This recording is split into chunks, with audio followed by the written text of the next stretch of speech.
തമിഴ്നാട് മുഖ്യമന്ത്രി വിജയ് കരൂർ ദുരന്തത്തിൽ കൊല്ലപ്പെട്ട ആളുകൾക്ക് ആശ്രിത നിയമനം, കൊല്ലപ്പെട്ടവരുടെ ആശ്രിതർക്കാണ് നിയമനം നൽകുന്നത്. അവർക്കുള്ള നിയമന ഉത്തരവ് കൈമാറും. 32 പേർക്കാണ് സർക്കാർ ജോലി നൽകുന്നത്. 41 പേരാണ് ദുരന്തത്തിൽ മരിച്ചത്. കെ ബി ശ്രീധരൻ വിവരങ്ങളുമായി. ശ്രീധരൻ, വിജയെ സംബന്ധിച്ചതൊരു ഇമോഷണൽ മൊമെന്റ് ആണ്. വിജയെ കാണാൻ തിങ്ങിക്കൂടി നിന്ന ആൾക്കൂട്ടം തിക്കിലും തിരക്കിലും പെട്ട് വലിയ ഒരു ദുരന്തം ഉണ്ടാകുമ്പോൾ അത് വിജയുടെ പൊളിറ്റിക്കൽ കരിയറിൽ വലിയ തിരിച്ചടി ഉണ്ടാക്കുമെന്ന് എല്ലാവരും വിചാരിച്ചു. പക്ഷെ അങ്ങനെ ഉണ്ടായില്ല.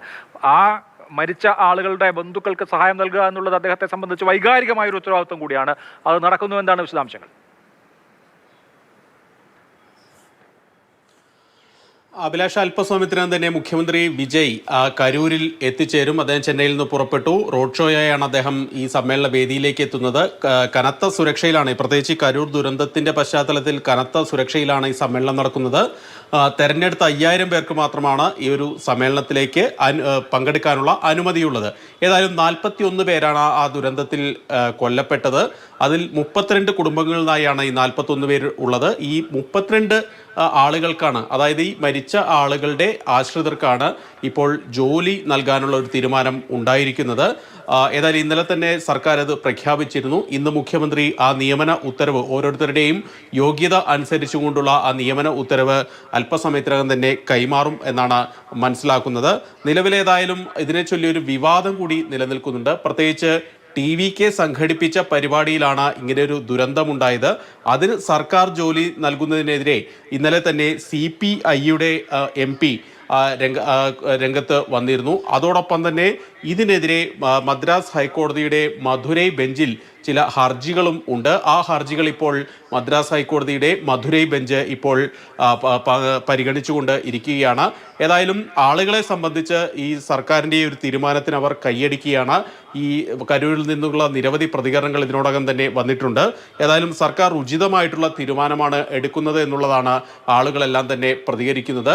നേരത്തെ തന്നെ, അതായത് ഈ ദുരന്തത്തിന് പിന്നാലെ വിജയ് കരൂരിലെത്തി അവിടുത്തെ ഈ മരിച്ച ആളുകളുടെ കുടുംബാംഗങ്ങൾക്ക് 20 ലക്ഷം രൂപ നൽകിയിരുന്നു.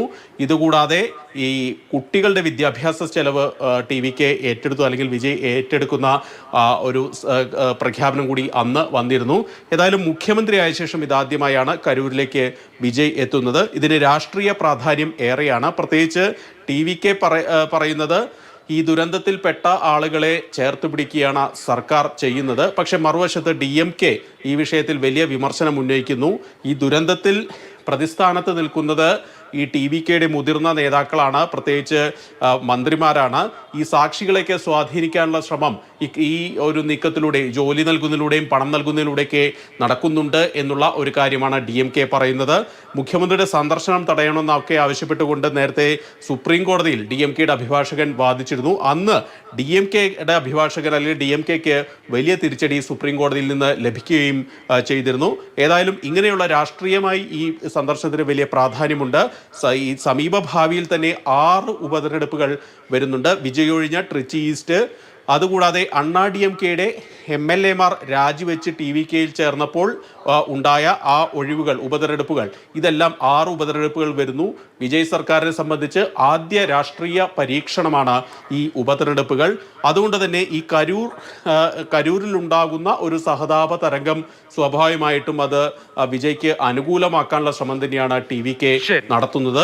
അതിലൂടെ നൽകുകയായിരുന്നു. പരിപാടി അല്പസമയത്തിനകം കരൂരിൽ നടക്കും.